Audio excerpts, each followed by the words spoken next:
Okay, hello everyone. Welcome back to Music, Movies, and Hoops interviews. Yeah. I am thrilled today to be joined by the singer, soul writer, Mr. Ray Prim, one of Austin's finest, Black Fret winner, Blues on the Green player, terrific singer-songwriter. Thank you for being here with us. I never played blues on the green. What am I thinking of? Shady Grove? Yeah, Shady Grove. That's the one thing I've never played. Maybe I'll cut that out. How did you not get into Blues on the Green? I never have. I've never played it. They Gotcha. just had a whole thing of a black artists, all black artists, but I didn't make that cut either. So I've never played blues on the green. As soon as I heard it, I was like, okay, he's going good. Yeah, I feel like I'm getting hyped up. But I was like, no, I didn't do that. But you should keep it in there. That's funny. Ray, thank you so much for joining me. This is a new enterprise for me. It's very exciting, and having someone like you tonight is a real thrill. I appreciate you being here. Thank you for having me, man. I appreciate you for coming on here, having me on here. This is great timing because you just released an album Yes, I did. that I really love. I got to be a small part of it, which was a treat. I was at Huge your, part. You were a huge part of it, man. Two songs is a big part. Big part. You wrote a score. That's huge for me. I did some strings for the record. Came to a listening party. Loved the album. The album is titled Gray. Yes. I wanted to start here, Ray. Why is the album called Gray? Because a lot of different things. I think a lot of the topic, because I was singing on, falls in the gray area. You know, a lot of topics that I don't really believe in. I try to stay within a certain thing. You know, I'm not all the way. And a lot of it has, when it comes to race and all that stuff, I want to be in the middle. When it comes to my music, I don't think sometimes people try to put me in a category, and I don't think I'm quite rock and roll, but I'm not quite. You know, it's like it's not quite. Let's just be real about it. Sometimes people's like, well, he's not quite white enough to be rock and roll. And I said, but then on the second side, but the black audience don't. I'm not quite R&B enough to be have a total black audience. You know what I'm saying? So I feel like my music is right in the middle. It's like this gray area where I live, where one second I can be rock and roll, and then the next second I can be R&B and appeal to a different art. You know what I'm saying? So that's why Totally. this album, I was like, that's what I'm gonna do. I'm just not going to. I haven't really tried to fit in anywhere in a long time, but this album, I just like, I'm gonna call it Gray. Even within a song, I go from one eerie sounding, kind of like, I don't know what to call it, and then into a country song. The song "Dear God." It's at 1 second, it's like you think it's gonna be this whole thing, and then all of a sudden, we're in a country song. You know what I mean? And that's how I wanted to do it, and that's why I called it Gray. Man, do you just start writing songs, or do you ever think, because your music is very diverse, do you ever think I want to do a country song today?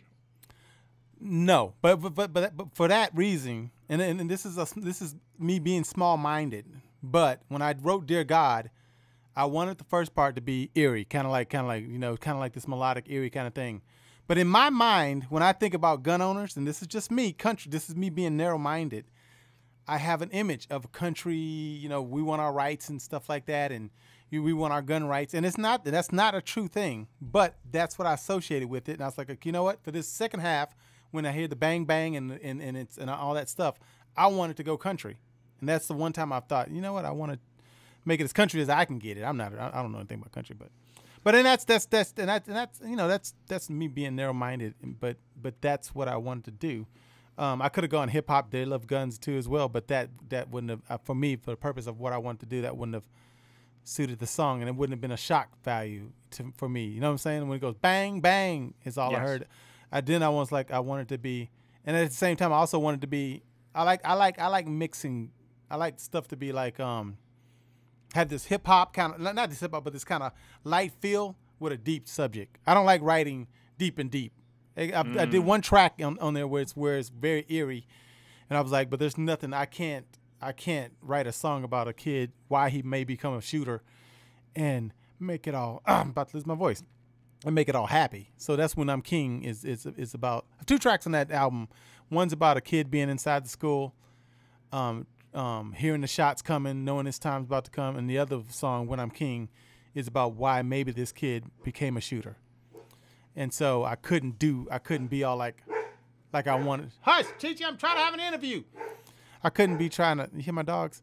I couldn't do that and be, that makes any sense. You know what I mean? does. I had to keep it dark. And you did a good job of making those strings dark and eerie. So everybody did a good job on that. So I dug it.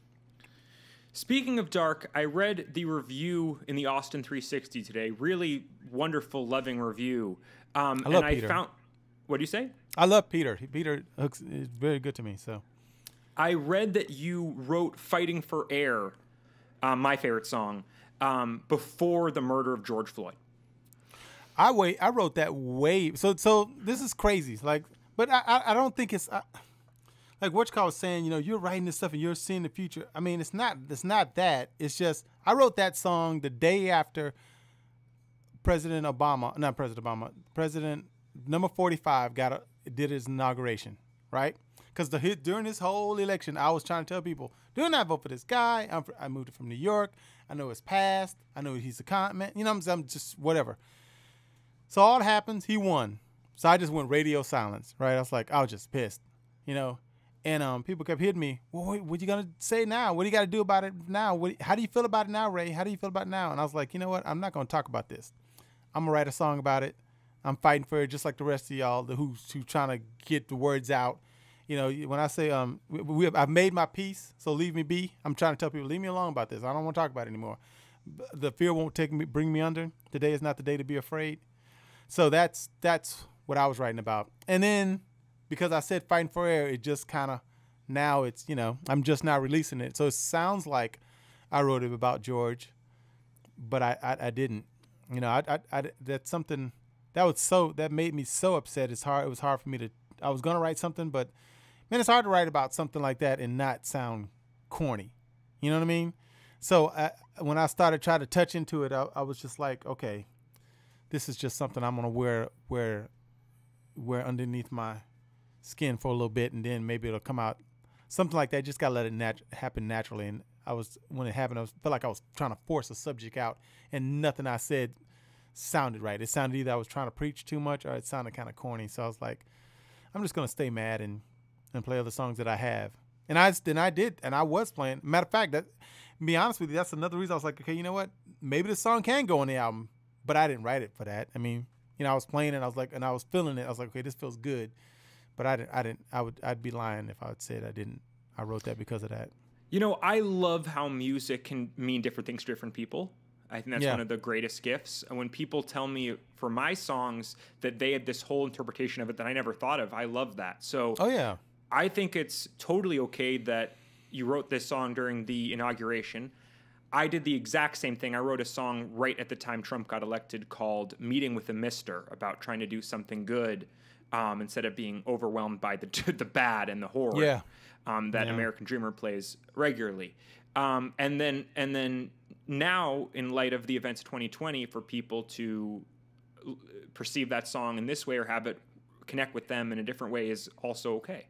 Yeah.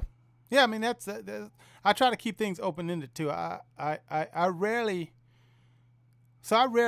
write about myself, right? Because I have a boring life. Like I go to work, ride a bicycle, work on the docks. You know, you can write songs about being in love and all that stuff, but how many songs does that really translate? You know, how many songs you got about that? So I write about a lot of stuff what I see on TV or I see other people's lives or whatever, and then I try to keep the lyrics kind of open. Like I don't really hone in totally. Some people when they sing, they say, Johnny woke up this morning and when he got out of bed, he walked down the street. I don't do that kind of stuff. The same thing I might be, Johnny felt something and Johnny, you know, I might not even say his name, you know, I felt, and sometimes I put myself in it, I'll say I, but it ain't happening to me, you know, it's like, so that's what I like to do a lot. That's how I write. I mean, to me, I'm a storyteller. I don't, storyteller is the best way to say it. It's hard to explain your music. You know what I mean? It's like when you don't really, like and a lot, I think you may feel this way too. I don't really, like some people like, oh, you sat there and you really thought about this. Man, sometimes songs write themselves. Like you'll start on an idea and the words just you'll be playing and the words come out. You don't even know why you just did that. You know what I mean? It's like, you're just like, okay, that's cool. And then you come back and think about it. And then instead of trying to make it something where it is, you just like kind of leave it on and let it breathe itself. But like another song, people like Barcelona. I can't even tell you what that song's about. I don't know what that song's about. I just put some words together. You know what I mean? And I like the melody. And then people, I've had so many different interpretations of what they think the song's about, and I just say, oh yeah, that was it. But back then I used to smoke weed. I don't know what that song's about. That's the first song I wrote when I left Seven Stones. I used to be in that rock band, and I couldn't tell you what that song's about, man. I have no idea. Jesus in Minnesota. I don't know if Jesus in Minnesota. You know what I'm Ray, I'm so glad you brought this up because this is something I think about a lot and I've never talked with you about. We met in the Austin music scene, and I think specifically in the folk scene. And as I've deepened my roots in the folk scene, what I've learned is in that world, it's as much about stories as it's about songs. Mm-hmm. I have literally seen songwriters get on stage, they have 45 minutes, and they are talking for 25 to 30. Yeah. And people love it. Yeah. And something I struggle with is if you tell this beautiful story about I woke up and I went to the river and a bird flew by and a guy, some amazing experience, and then you play the song, it does really work. Like I then listen to the words and I'm transported more. But I, like you, often am writing imaginary stories. I see them in my mind. I know what I'm saying. It's not Barcelona, but it is not real. And then I get to these house concerts where I want to tell these stories, and I feel a little bit of tension about, am I going to tell an imaginary story? Are people going to connect with that? How is that something that you grapple with? Have we ever played a song in around a circle kind of thing? I don't think we have you? No. If you've been to my show, I don't really tell people a lot of stuff around a story. If you've seen me, I mean, there's two. I may do 2 or 3 songs that I actually say, and it's just usually something funny, like happened to me, like for example, Genesis. I used to say, and I would lie. I said, Genesis, I wrote this song when me and Halle Berry were dating. Me and Halle Berry never dated. You know what I'm saying? I would just do that. But I don't like doing that. Like I don't tell stories. Okay, this is what I was thinking, and on July such and such, what you call it? I rarely do that at my shows. I rarely do that. If I play a song circle with people, I don't say nothing. They say their whole story, and I go, this song's on the To Whom It May Be, and I do this all the time. This song is on the To Whom It May Be Concerned album. Hope you like it, and I start playing. And then I let people get their own story out of it, because if I sat there, every story I tell would be like, this is a song I was watching Felicity, and when she cut her hair, I felt sad. And here's the song. You see what I'm saying? It's like that's me in a nutshell. Or this is a song. The album Unconditional. There's a couple of songs. Master My Love. I forgot what this is a song I was thinking about S&M, and I was like, maybe what would it be like, or I just don't have any stories like that. And if every now and then I might have something that's extremely personal, and even then I'll be more inclined not to tell y'all about it because I don't want y'all up in my space. You know what I'm saying? So I might put it out there. Here's a trick. If a lot of times when I go third person, that's me. When I go myself, it's not. So that's a good thing to keep in mind. Yeah, I tried. I guess that's out the bag now. I should have kept my mouth shut. Drop your secrets here. The album just came out. You sang on it. You played guitar. You wrote the songs, but you also recorded it and mixed it. Yes. I expected great songwriting. I expected great performances, great singing. You're a beautiful singer, and you work with amazing singers. I was blown away by how good it sounded. Well, thank you. Ray, how the hell did you become such a quality mixing engineer? Well, you know what? Bugging the hell out of, and I honestly, I still, and I gotta learn to take compliments, right? But I still don't think I'm where I want to be. But I get a lot of advice from Roger Blevins. You know Roger Blevins? Yes. A lot of it. Yes, a lot of advice. I mean, I just got off the phone with him today about something, so I get a lot sensei. of. All the way. Him, and then I used to take lessons from. I only got 2 lessons from him, but I learned 2 valuable lessons as far as panning goes, was from George Reef, the late great George Reef, bass player and engineer in town, and then a lot of YouTube videos. And to me, with mixing, I still don't know what I'm doing, right? I still don't know exactly why compression works. I have no idea. Why reverb works. I have no idea. I can't explain to you. But I've watched tons of videos, you know? So if there's something happening, like you hear something in a song and there's a muted, like what I for example, I learned this one thing. So I learned this thing and I heard it on a Roger Blevins thing where somebody does an echo and it goes, hello, hello, hello. But that hello sounds like it's underwater. I love that. I didn't know that when you do you EQ the delay. So you make the delay itself, you put the EQ on there, and then after that is muted. And if you only want it for that section, you can print that out and then take it off. Stuff like that you learn. Like so and to me, mixing, I mean, you still have to have an ear for some stuff, but mixing, it's just time too. Like a lot of people don't get great mixes because one, they try to mix everything in 2 days, you know, and then they try to do, no matter what you do, is like if you get an engineer who's super badass, unless they're Roger Blevins can mix a masterpiece in 2 hours probably. But a lot of times it's time because you need to say like for example, When I'm King, I sang 7 takes of that to get it right. Like 7 times I sang it. Every 6th time I hated it. Then the 7th time I finally got the right. Can you see this one? I finally went to that microphone. No, I went from that microphone, which worked on every other song. This is another thing about mixing. It's the craziest shit I've ever. Can I curse? Yes. Okay. It's the craziest shit I've ever. Like that mic worked on every song. I had no problems, Sash. None. Then when I'm King, it just sounded like crap. So then I switched to this microphone. But I have to say that Warm Audio, I'm sponsored by Warm Audio. I only use Warm Audio microphones. Thank you very much. I switched to this Warm Audio A14, and it did what I needed to do. Why I did it, I have no idea. No earthly idea. And so then I finally learned how to mix strings from doing lessons and in a process of elimination. And it's just been, this is also people don't know, but every album that y'all have ever heard from me, except with the exception of 5 and To Whom It May Concern, I've mixed. Wow. So you're just gonna eventually it's like anything you do, you're just gonna get better and better at it, you know. So I'm getting better and I'm learning stuff, and I've switched over to UAD plugins. I bought a lot of those things and quality and stuff like that, and just bugging the hell out of Roger. Just bugging the hell out of Roger. During the album listening party, you said something that really interests me. You said, and I'm sorry, I do forget the name of the song, but you said this song came together effortlessly, quickly.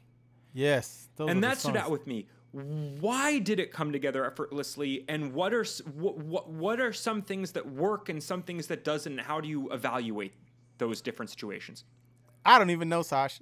Like sometimes, like I don't even know. Like, and Roger, everybody that mixes records will tell you, you can use the same exact everything, and it still won't sound the same. Like if you move a microphone just a little bit in a room, or something moves or whatever, the sound changes, right? So however we set up Tate's guitar that day, because we take him over here twice. However the guitar was, or however the humidity in the room was, I don't know all that stuff, but his guitar sounded great. And because it was pandemic, hardly anybody was over here, and so I was recording the guitar in 2 different rooms. So I had him in a whole different room that I never have him in before. It was in my living room, which now I know that's where I need to record guitar because and the bass player Gucci, he sent me several bass tracks, but who knows? Maybe he didn't lay the bass down at the same time as he did the other bass parts, because that bass fit perfectly in the mix. And I also use a different drum kit. I like to use different drum kits because I program all the drums too. They're not live drums. I program all the drums, and so I use different kits. So in that one I use a Gretz kit, and so maybe it was a kit. Maybe the microphone. I don't do all the vocals in the same day. Maybe that day the vocal mic was a different. I don't know, man. It's just crazy. And then the strings, Kimbo laid all the strings down for that one. I don't think there's cello and stuff on there. Kimbo laid all the strings, and for some reason that day the strings sounded great, man. It's also the song itself. It has a lot of spacing in it, so all that worked together. Whatever reverb I picked, it's just like, man, I'd put something on it. Ooh, that sounds good. I put something else on it. ooh, that sounds good. I didn't have to do a lot of things where other songs, I put this verb on it. That verb don't sound good. I put this EQ on the vocals. That don't sound good. You know what I mean? It's like one of those things, and you just have to work at it and work on it. I didn't have to do that with rose. It was rose-colored glasses. I didn't have to do that, and it's my favorite. It's my favorite track because maybe it for me it jams and it was just easy. Like When I'm King was the worst for me. It's just everything. I had to cut up this I had 5 maybe different versions of how I had your string sitting. One I had a lot of stuff in there, and then I took out too much, and then I put some back, and then I forgot what I did, and so I had to take it back. You know what I'm saying? It's like, you know, man, I was saving sessions, and then I was like, well, oh shit, I opened up. Wait, which session was I working on that day? And then because I opened up three different times, so I had to go back to this session. I was like, wait, is that the session I redid the vocals? Man, I was like, it was just a mess. And the next Fighting Forever is pretty easy too. Which I dig, and I got to put this out there, and I meant it when I said it. A lot of people give you a score, because I've worked with other people that gave me scores before, and David's really good to work with as well. But what I liked about you is because some people might get offended if you move some things around. You know what I'm saying? They might not like that. It's like, and at the bottom of it, at the end of the day, when you give somebody something, you've got to know, you know, like sometimes I do vocals for people. I do a lot of different background vocals. They use whatever they want. Like if they don't like it, then they don't like it. There's nothing I can do about it. And it's not that, you know, so I like that you allowed me to move one, and I only did, with you I didn't have to do a lot. Just move one section to one section, and then that's it. And you were cool with it? I was like, okay, we're good to go, man. We're rock and roll. I'm going to use them forever now. That's good to go, because it's hard to work with people who don't want you to they'll give you something and get mad if you touch it. You know, it's like, dog, at the end of the day, I got to put this in my song. I got to like what I like. You know what I mean? So that's a very cool thing, man. Not a lot of people do that. Same thing when I have a keyboard player. This whole album had to be like that. Like the keyboard player, he sends me more than what I need, and then I cut stuff up and I chop it up. And he's always been cool about that. He doesn't, you know, sometimes he'll do a whole Leslie part that I'm not feeling, and I just take it completely out. Now, if some people might do, I spent 20 minutes on this Leslie part and you're not using it, you know, that's a problem. But I'm like, again, if you were in the room with me, you wouldn't have been spending 20 minutes. You know what I mean? You would have been like, I would have heard that in 2 minutes and be like, no, let's go to something else. That's the only thing that sucks about not working with people in the room. Yeah, remote control. Remote recording is like that. So you've got to know that. And when I work with people, when people ask me to do vocals, I just got to know that I'm going to do more, and they may not use it, but you give them options. So that's what it's all about. I feel like I'm going off on a tangent a lot. No, this is wonderful. Thank you for sharing that. Okay. I want to ask you about the Austin music scene. I think of you as Austin famous. When there's a compilation album of Austin artists, or kind of like a bunch of Austin artists doing a benefit concert or doing this or that, you're often part of it. Everybody knows about you and respects you. I've found. I wanted to know what that's like. What does it feel to be at this place in the scene? Is it just kind of your day-to-day life, or do you take time to look back on how far you've come and feel some pride in what the place you've got to? You know, and I'm starting to think that because it's funny that you feel like that, because I don't feel that way. Like I don't feel like I'm nowhere near. Like I don't feel like I'm phased. Like I don't play a lot of like put like this. You played what's that festival?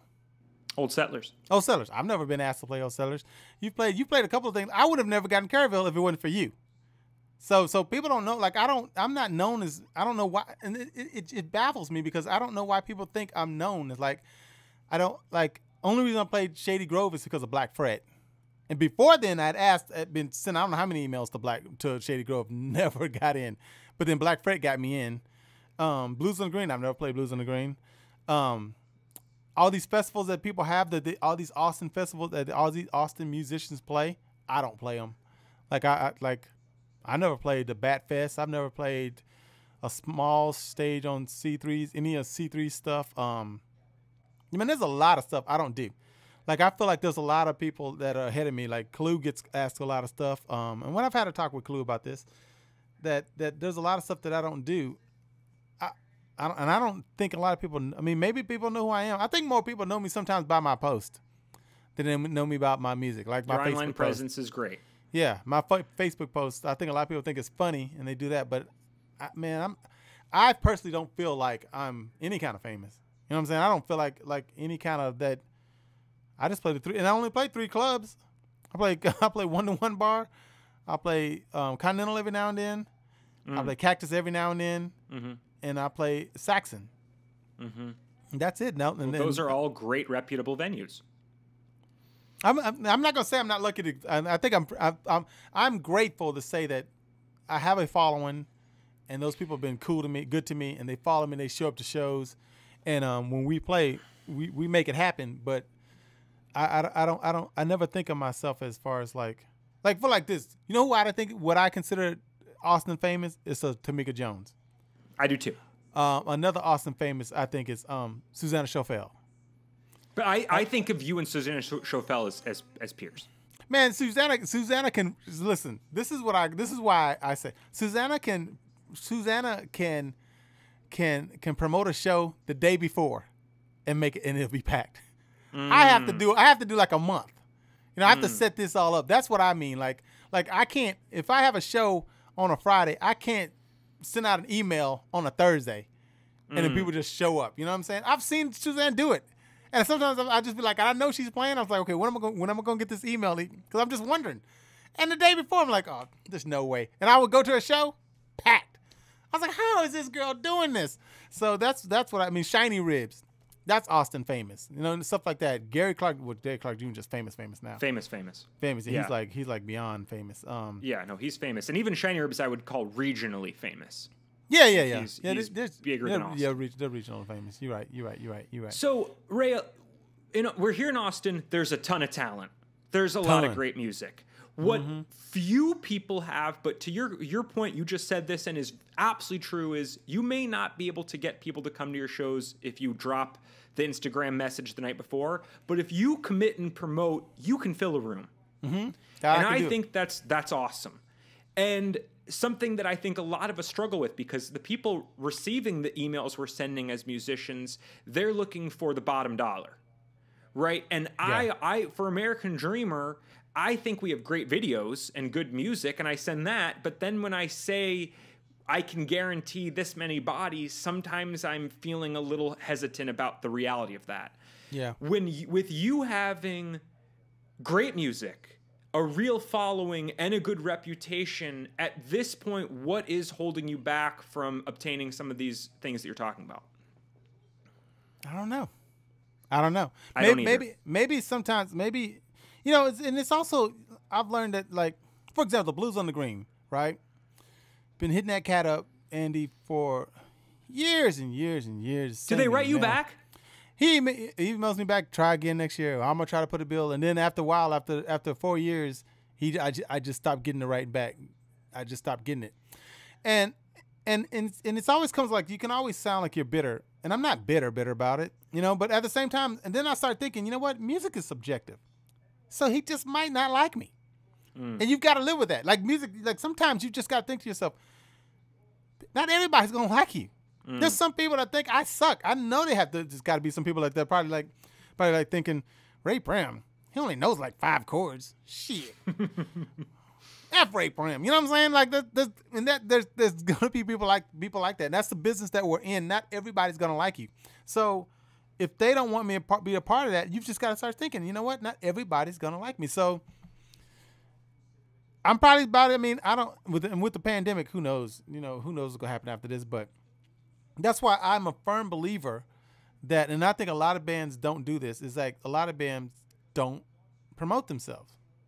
Don't go, like Jackie Vincent. Jackie Vincent's another Austin famous, I think, right? Beyond Austin famous. But Jackie works hard, y'all. I used to sing backup with her on some before she got some stuff how she wanted. So we did trades and stuff like that. And I say this story all the time, but I went to a practice with Jackie, and this is something I don't even do. I went to a practice with Jackie. When we finished the practice, this is at that music lab that's across from ABGB's, right? Yep. When we finish the practice, she pulls out this. I'll go to help her carry her, and I feel like I got tricked. I swear to God, I feel like I got tricked. But as I carried her amp and stuff to help to carry amp and stuff to the car, and then she pulls out this box, right? And she's like, "Here, hang on. What is this?" So I get the box. She's like, "We're about to go flyer ABGB." She talked me into it. I was like, so after practice, we went and got put you these flyering. Yeah, we put these handbills on cars after a practice. Like, she knew it was going to be packed, and that's what she was doing. And that's not the only time she's done stuff like that. She works hard, and she promoted herself, and she put herself up with the bootstraps. I'm proud of her. You know what I'm saying? And that's Jackie Vincent in a nutshell. I mean, that's how, and I don't do that kind of stuff after practice. After practice, I'm like, I'm done. But you know what I'm saying? But I've always been about, working hard as far as promoting and being interesting at promoting, because you can't just tell people at the same, so hey, come to my show, because people are real quick to tune you out. You know what I mean? So I found out a long time ago. I found out a long time ago that if people know me, how they're reading this thing on Facebook, these stories that I'm telling, that's me. That's how I talk. That's how I act. A lot of that stuff some of the stuff is based in lies, but that's how I talk. That's how I am. I said, I'm going to be me. I'm not going to be no kind of I'm not going to be all mysterious and all this bullshit. It's like, I'm going to be me. And then if people dig it, I think a lot of times when people come see me, I think people like me. Sometimes I think people like me and like me. You know what I'm saying? Because a lot of people don't even know. Some of these people don't even know I play music. They're just there for my post. You know what I'm saying? So I think that works as a whole. And it doesn't hurt to have a Mexican Chocolate singing with you. It doesn't hurt, man. It is not hurting. Hurt. As long as I got him, it's like, it doesn't hurt. It doesn't hurt. But I think I've got a unique. It's one thing I will pat myself on the back. I think I've worked on a unique sound, and it's all because I just don't care about what the sound needs to be. You know what I mean? Like when you told me about Kurtville, I was like, oh, I don't know if I'm that, but I'll play anything. You know what I'm saying? I'll play it. If I need to break it down, I'll play it. You know what I'm saying? It's like, there's another thing I played that people couldn't believe I was playing. It was some country thing. And I can't remember. I was like, I'll just show up my acoustic guitar. I'll play it, because to me, music is music. I mean, that's like, if people dig what, don't judge a book by its cover. You never know what people are going to dig, especially when it comes to songs. You know what I'm saying? Yes. Just do what you got to do. Yes. So, Ray, we have several things in common. We both love hoops, which we're going to talk about later. We're both songwriters and both love working with strings.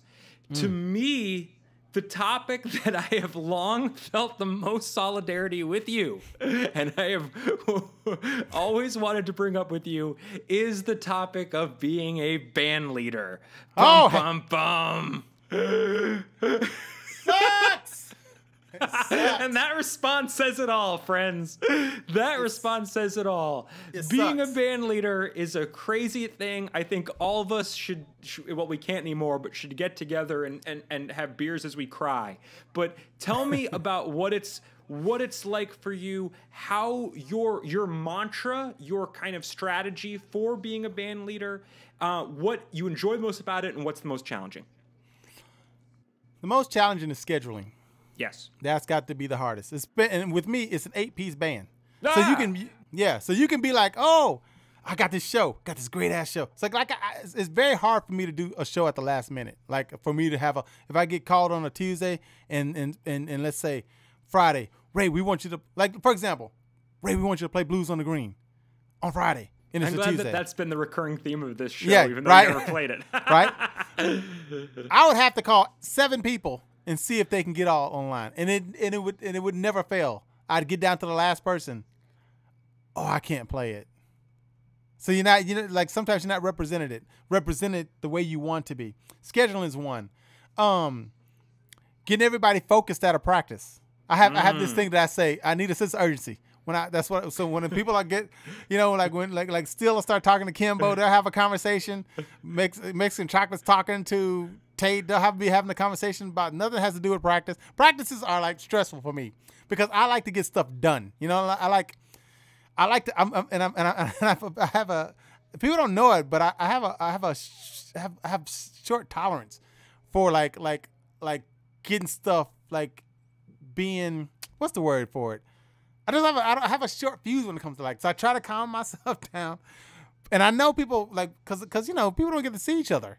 So when they're at the practice, they want to talk about, hey girl, how you been? Oh man, hey, how was the game and stuff like that.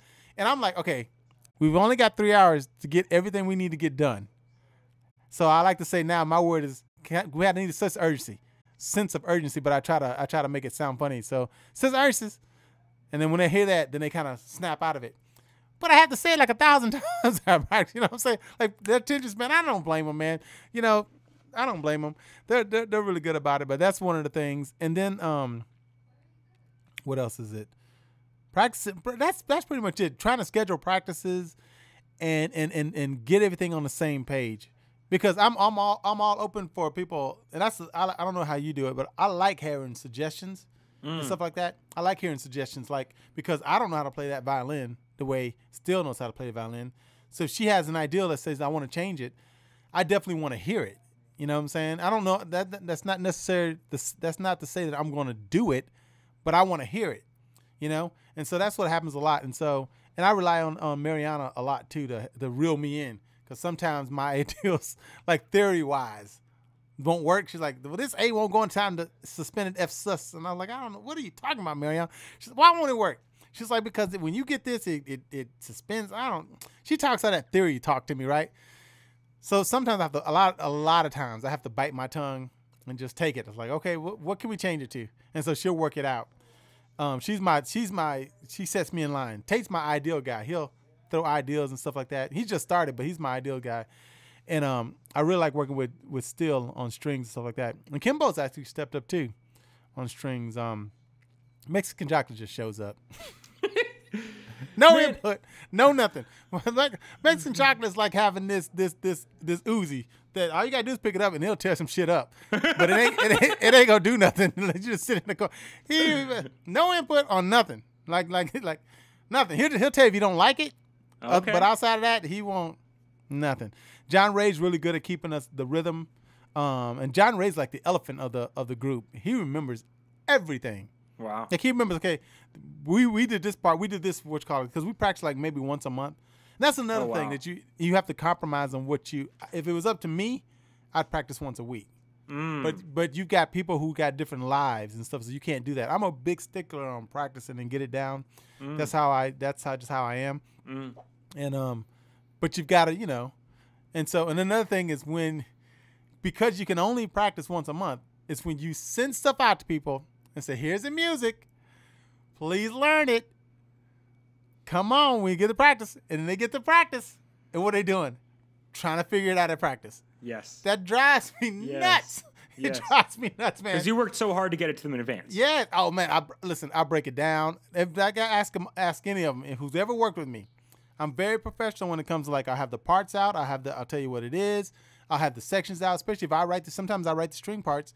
Well, I just write the basic stuff and tell them. If I write string parts, I tell them, this is just an interpretation. You take it and make it sound like what you want it to sound like, but kind of come close.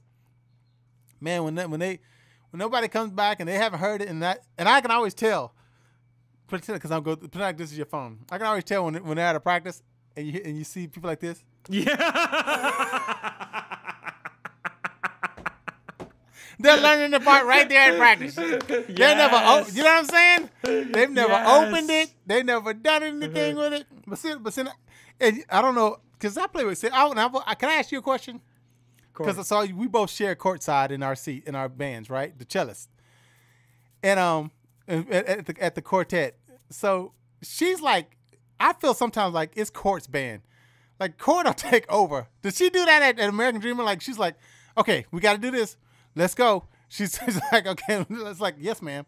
Like she takes over practice. Is that how Court is in American Dream? Because I always wanted to know. Like she'll like, no, we got to go here. Let's take it from the top. Let's start over. You know what I'm saying? I just listen. I'm like, okay, yes, ma'am. Where should we start from, Court? Okay, let's take it from this part and stuff like that. Is she like that in American Dreamer? Yeah. I think what I think about with Courtney in American Dreamer is the phrase you used, sense of urgency. So I think that she wants to chill and if the other three of us are moving the show along, she'll ride with it. Mm-hmm. And as soon as we get off, she wants to do that rehearsal and get back to this apartment to hang out. She's my wife. So if we start talking shop, she's gonna say, "Gang, yes, sense of urgency." That's how Court is, man. She's like, "Okay, no, we got to start. Let's take it from the top. Let's go from here. Let's do this. Let's do this one more time. Are we about to move on? Well, let's get this part." And I like that. I was like, because it kind of like with the quartet, that kind of helps me out because I've got the quartet in my mind. I have the real band, the other band in my mind. And then I've got mixing stuff for myself or mixing stuff for other people. So it's refreshing to have her do that. When she first time she did it, I was like, I didn't even think she was. I've never seen her like that. I was like, oh Lord, it's okay. So we all know that it's really the Ray Prim Quartet is really the court side six. So that's something like that. The court side six. That's what we're gonna start calling it. That's she really runs good. that. She That's runs really that band. good. It's funny. Very funny. Ray, you're talking about these different configurations you have, which I really admire and I want to touch on for a moment. It's an inspiration to me. My first 2 or 3 years here in Austin, I had my band American Dreamer, and that's all I had. And I'd reach out to gigs, and people would say, "Yeah, we'd love you to come. We have $200. We have $300." Yeah. My band at that time was a quintet. And for a long time, I was just taking these gigs and paying out, not making any money, or losing money, or this or that. And I think something that I learned, I think from you that was so helpful was diversity and flexibility in presentation. Mm-hmm. And now I have this thing I've developed under my own name, which allows me to play with less people. And when people write me now and say, how much money do you want? I write back and I say, I could bring 10 people. I could bring one person. I need to make $100, $150 a person. How much money do you have? If you have $200, I'll bring me and Chris Peterson. I'll bring me and Camille. If you have $500, then American Dreamer could, you know what I mean? So did you adapt your plan for a similar reason? Yes, money. I did mine for money reasons. Who can get paid. And you know what you should do, Sasha, to give you what you should do is make a graphic that has your, because you have a cool logo, have your logo, and then put band prices, and then put all those different variations. Like make a key. So like say SH stands for Sasha Solo. Mm-hmm. M stands for C stands for Courtney Cello. And then what you do is you put these little, like you put the S, C, such and such, 3-piece, SC, so they know what they're getting. Because some people may want a 3-piece, but they may want you, a fiddle player, and a backup vocalist, right? Mm-hmm. Or they may want, actually, I want you, a cellist, and a violinist. So I have this band list, and it has every variation that I could think of, me mixing chocolate. You have this?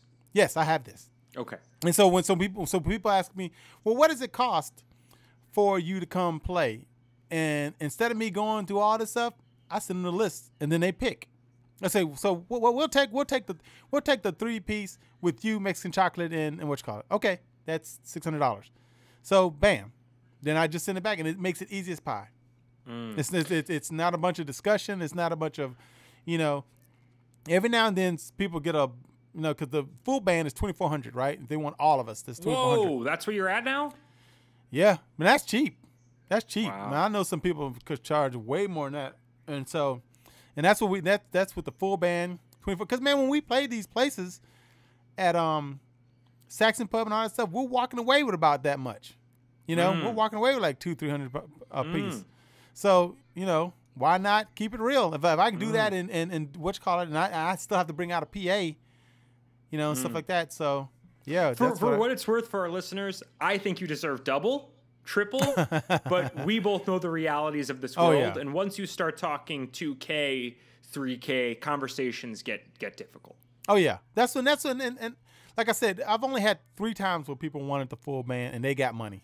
Those people had money. Mm-hmm. Normally, mostly people pick me and Mexican chocolate, me, Mexican chocolate and the cellist. Me, Mexican chocolate and Courtney have done a lot of stuff together. Yes, I've seen you guys. That's a great trio. Yeah, that's what mainly they want to keep, or they pick me, Mexican Chocolate, and the two violins. Those have been the three most Now I will play a house concert like I do at Rawhide, but that's a cover. So if they're going to be a place that's a cover and they have a mailing list, then I'll do that and I'll bring the full. But I still won't bring the full band. Like house concerts, I don't really bring the full band because one, we're too big, and two, it's hard to control in a small room. So I might do the quartet, which is not a quartet. It's really me and Mexican Chocolate plus the quartet. Well, I'll do the courtside seat. It's the courtside 6.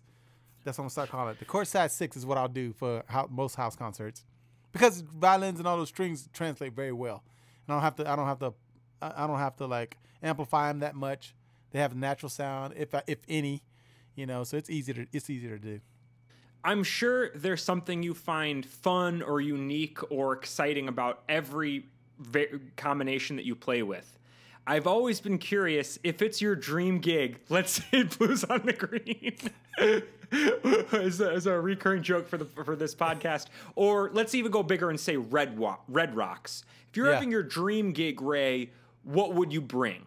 8-piece, the full band that you see. And what is that for our listeners? That's with two violins. Well, if it's my dream, it's your dream gig. Dream. I'd bring everybody. You would. You love going big. Yeah. Oh yeah. Because here's the thing. Look, so let's say you watched American Music Awards, right?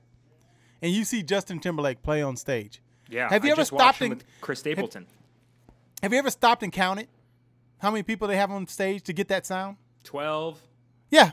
I mean, it's not like 4 backup singers. It's not like a rock. Like I'm not like a rock band with a lot of distortion to take up a lot of sound, right? Mm-hmm. So to get the sound that you want, like my albums, when you listen to my albums, they have cello, violin, they have a quartet, right? So this is what I would bring. If I knew that was going to be packed out, I would bring the quartet, right? The 2 strings, cello, and viola. I'd bring my electric guitarist, Tate. I'd bring the keyboard. I'd bring drums, bass, and me and Mexican Chocolate. And that's how I'd bring, because that's I'm coming. Right? That's going to be the sound that you would hear. Like you want to hear when you hear the album. That's what you're listening to. I mean, of course, everything's doubled up, like the strings are tripled and all that stuff. You can't get like that sound, but you know what I mean. You love richness. You love full textures. Yeah, I mean, I all R&B. I'm not an R&B band, but me and Mexican Chocolate are both soulful singers, and to convey that kind of stuff, like what I want, you need the full thing. And every time I've seen stuff on bands like that are close to it, they have a lot of stuff going on. They have a lot of people up there. Sometimes they have 2 or 3. Well, I don't understand why they have 2 or 3 acoustic guitars, but they always have 4 acoustics strumming the same. You know what I'm saying? Same thing. Fingerings. But maybe that's what it is to make that sound. Because sometimes I wonder why did acoustics sound so great? It sounds so big and stuff. That maybe because 3 guys are playing the same thing. Because I know I double it up when I do a record. I sometimes I triple a guitar to get a good acoustic sound. So maybe that's what they're doing. But if I had my dream thing, it'd be so there's 8 of us, and then you add 2 more, so it'd be 10 people. 10 people. And Justin Timberlake, sometimes I think when that Justin Timberlake, Chris Stapleton thing you're talking about, I think they had, because I remember counting, there was like 16 people up there. Say something. Yeah. So and you know what too? Sometimes I have a horn section. So it could be 13 people, but I don't think I would need. Get those brown-out horns. Yeah, I only have two songs that have horns in it, so I wouldn't bring them for that. I just wouldn't play that. But it'd be 10 people. That would be my dream thing. I would love to. And I think I even played a show at Saxon Pub one time with I didn't have the electric guitar, but it was just too many. For that small stage, it's just too many people, and when you get to a certain point, you got to start paying people. It was breaking it up too much. But man, like if I play Blues on the Green. Oh, Courtney and Caitlin is playing with me. Like, I don't care what I make. And I hope they don't care either. Because I'm serious. I mean, because we might just make, for gigs. Sometimes that is a true experience. Right. Now I want to do a gig. I always say you need to find value in a gig. There's more value than financial. Yes. The gigs can have many kinds of value, but you need to pinpoint what it is. Exactly. Exposure, great venue, opening for a cool band, money, people who are present. You need to have something. there's very few exposure gigs that turn out to be really good exposure. Very few. But Blues on the Green would be one. Shady Green was a extremely great exposure gig for us. Yeah, I was there. Yeah, you were. I was there. That was got a lot of people that never seen us before coming out to shows and stuff like that from that. And then playing places like the Continental. Sometimes, you know, like we played it 3 times and sold it out, but I don't think it's just because of us. I think it's also because of location. You know, because I tell people, raise your hand if you've seen us before, and half the room, then the other half was like, raise your hand if you just the first time seeing us. You know what I'm saying? But that place has a location. But man, I missed that. I never thought I was gonna miss gigs that much, but Lord, how much? When's the last time y'all played? I think the last time we played was February. Matter of fact, I know it was February 29th on the leap year, leap day. I think it was. We played on Leap Day. I think we played on the Leap Day. You haven't played a gig in 5 months, man. Huh? Y'all haven't? American Dreamer hasn't. I played one winery in COVID, and it was kind of weird, but kind of normal. Yeah, it's weird, man. You know what's so crazy about it? I don't think we're gonna play one the rest of the year. No, this year's out. This year's out. I don't want to get marred in that though. We deal with that all the time. Ray, you are what I am going to start lovingly calling a trifectorate guest. You are a professional, fantastic musician, and that's why you're here tonight to share the incredible information you have. Thank you. But you love everything that the site has to offer. You love movies. You love hoops. We have had a wonderful conversation on music, so I think I want to move this section maybe to kind of like a lightning round. Okay. We'll just do some quick hitters and wrap this up. But I feel it would be remiss. The whole kind of goal of this site is to kind of merge the Venn diagram of these 3 topics, and I think you're a great person to do that with. Are you ready for kind of a lightning round on music? On movies and hoops? Are these like, because I love trivia too. Is this like, you gonna let me guess what movie it is or something? Kind of. We'll see. Okay. What is your favorite movie about music? Movie about music. Oh. You could go Bohemian Rhapsody. You could go Almost Famous. Ray. Yeah, about Ray Charles. Jamie Foxx threw down. Yeah. That's my favorite one. What is your favorite sports movie? Oh, Remember the Titans. Okay, great. Okay. Oh, and Hoosiers. Both and Hoosiers. Okay, wonderful. If you could go through a portal and go into a movie and be a character, what movie would you go to and live in? Oh, that's a good one. You would be there permanently. This is where you would live now. That's where I would live? Yes. Could I have his powers? Yes. Superman. Oh, wow. That's too easy. Wow. Okay. I want to be Superman. Non-superhero answer. Oh, come on, man. Okay. And I'd live there. So everybody. So can I be like that? Can I be James Bond? I would love to be James Bond and with Halle Berry and Swordfish. Can I do that?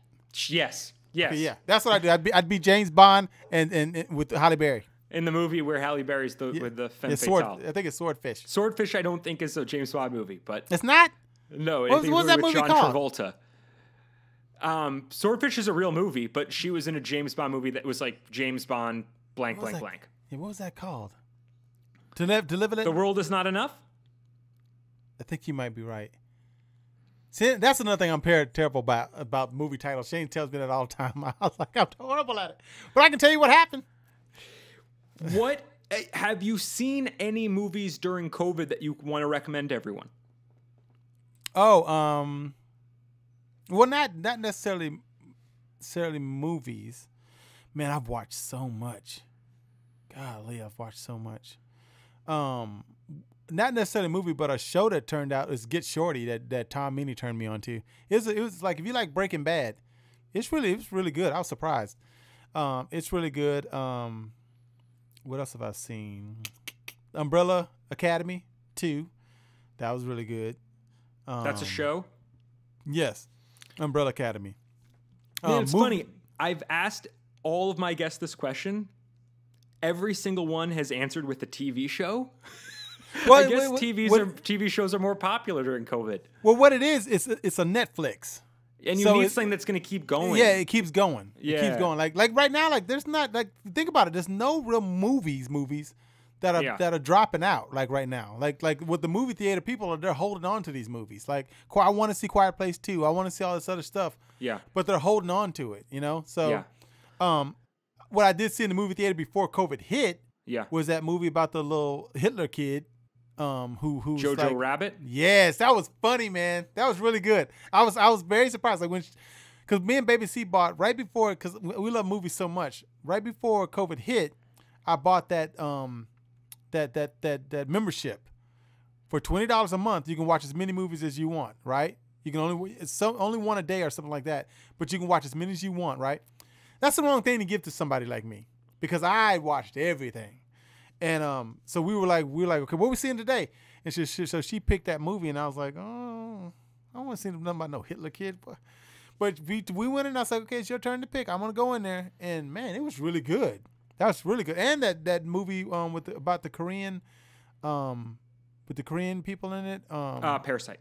Yeah, I thought Parasite was fantastic. That was good too. I was like, and I don't really like movies I have to read. I do not believe in mixing the two. I was like, either I'm gonna read a book, I'm gonna watch a movie. I don't like doing both. I cannot stand it. But I dug that movie. It's pretty good. So, do you like horror? Okay, we'll leave that there. Okay, switching gears but keeping the lightning round going. Okay. Have the NBA restarted last week? Have you been watching some hoops? I watched the LA Clippers and the LeBron Lakers. What do you think of basketball in the bubble? Weird. You know what? But Sasha, did you know this? And I was wondering if anybody else knew that. Did you know that those people, and I didn't know this, that those people that you see clapping are real people that you can buy? I didn't know that. Those are virtual fans on NBA.com. You can sign up to be one of them. How do I do that? I want to do it. NBA.com. You just sign up? Yes. I am on it. I'm going to do that because I did not know that.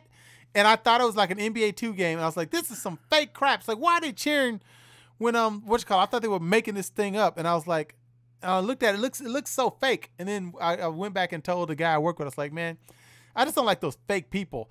And he's like, what fake people? I said, the people in the audience, I don't like that fake stuff. He's like, those are real people. Like, you can watch the game. So I can give myself like I'm sporting an Erica Michelle shirt. I'm going to put my Ray Prim shirt on, and I'm going to watch the game. I'm going to root for, I just watch basketball. I just like LeBron James. And I'm going to root for the LeBron Lakers. And I'm going to try to – can you pick the game you want to see? Yeah. Oh, man.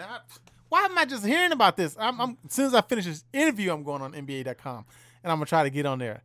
Ray, if I'm watching a Lakers game and it cuts to virtual Ray in a Ray shirt cheering on LeBron, I'm going to lose my mind. You're going to see it, because if there's a – wait, do you have to pay? Do you have to pay, though? I don't know. I haven't looked at that far. Oh, man, that's probably expensive. You know what? That sounds like that would be expensive. I'm going to try, though. I'm going to go to NBA.com. I know for free you can do applause. Oh, you can? How? You just clap? Yeah. No, you press a button, and then it claps for you. There. Oh, you can? Yeah, that's free. Oh, okay. So I can clap during what's called free throw? Yes. Oh yeah, I'll do that. Especially I'll wait for the Clippers. I'll wait for that. That's cool. Okay. I'll do that. Okay, last question of the lightning round. We'll leave it here. Who do you have in the NBA championship? What two teams, and who do you think will prevail? Let's get your prediction on the record. Okay. My heart wants to say LA and Milwaukee. The but two my number one seeds. My brain is telling me that the Clippers are a little too loaded. I like what I saw, but it took too much for LeBron and them to beat the Clippers that night. It was just too much, and they didn't even have Lou Williams. Or Montrezl Harrell. Yeah. So when those two come back, but you know what? Don't sleep on Houston. I know people say the beard doesn't show up in playoffs, but this is a different kind of feel. This ain't the same kind of playoffs. I don't think anybody has a home advantage in this type of situation. Right. You know what I'm saying? Like the beard, if Houston is on and they're hitting their 3-pointers, they can hit 14 3-pointers, they're going to be a hard team to beat. Like, you can't cover that guy. Like, they're going to be a hard team to beat. They just beat Milwaukee. Yeah. So, my mind says it's going to be the Clippers and Milwaukee. And as much as I hate to say it, he'll win another one, and he'll be like, and then what happen? The Clippers will win, and Kawhi will win another one, and then what's going to happen? What's going to happen is, you see what happens when you do management, crowd management, whatever, load management, and then that's going to be a problem, because people want to see these people play when they come to their city, and these people can be sitting down and they're not even hurt. Like, I don't like that at all. I'm old school. You see all this great. I don't like that at all. If you're all right, you should be playing, and that's what LeBron did. LeBron don't load manage all the time. He's 70 years old out there still hooping back to back. He's graybeard now. You see the gray? I think he's doing that on purpose. Keep these youngins thinking that he's all old. As a matter of fact, I think he added some gray in there. I think he's trying to. He's not even taking care of his hair. Either the bubble is a hard place to live in, because he ain't even taking care of his hair. Like, he's got a completely boss. You know what I understand is, LeBron, why don't you just shave that off? He's fought the baldness for a long time. Are they gonna be like? Is it almost like? Is he scared of this? They've done comparing him to Michael Jordan so much that if he shaves his head, it's gonna be that they think he's trying to be Jordan, because he's gotta let that go, man. He has got to let that go. I have. Listen, I'm on LeBron's little fan thing. I've written him and said, hey, please. I'm not. You don't know how hard it is. I tell LeBron, you don't know how hard it is in these streets for me. I'm trying to defend your honor. Please get rid of this bald spot. Like, let it go. Shave that shit. Stop trying to find when he's wearing the headband for the longest time. People are making fun of him. You know what I find myself doing a lot too? I defend LeBron like he's my cousin.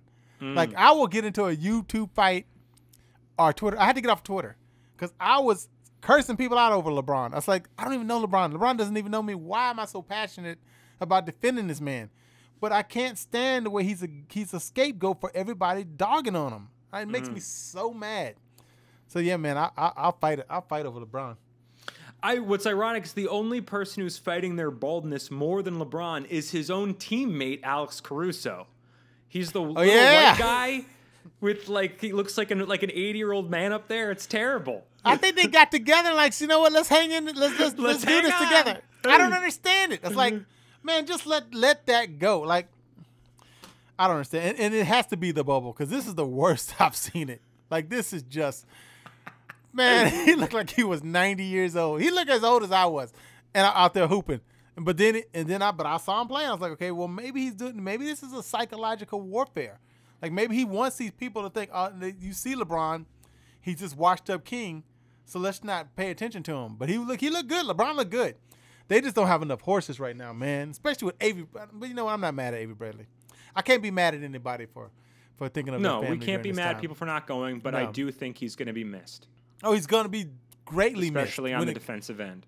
Greatly missed. He's just started hooping, too. He started contributing points-wise, too. But we'll see what Dion. The guy from Miami, yeah. Dion on the offensive end, he can put up points. I don't know about on the defensive end. Heat check guy. Yeah. We'll see what happens, man. We will. But my heart says the Lakers. But when LeBron gets in the playoffs, man, and he got AD, put like this. If AD takes over and is the monster that I know he can be, yep. And LeBron is the just I mean, the two of them are going to have to do it themselves. They will. Yeah. That's what I'm saying. They will. And that's going to be a lot of stuff. Yeah. But I think they could do it. And we need Dwight Howard to show up. I know a lot of people count him out. But if Dwight Howard gets in there and starts being a little bit of Dwight Howard blocking shots and going to the board. And you know what? Don't count out McGee either. McGee's been hooping. Can we just agree McGee's been hooping for? Yeah. He used to be this goofy guy on Golden State, and now this is what LeBron does. I've been trying to tell people forever and ever and ever. McGee was known as professionalism. He was known as this goofy guy on Golden State. He was always in Shaq's making fun of him. Yeah, Shaq and the Fool. He starts playing with LeBron James, and he looks like a legit 7-foot threat. Is that a coincidence? No, LeBron does that. I've been telling people he brings out the best in people.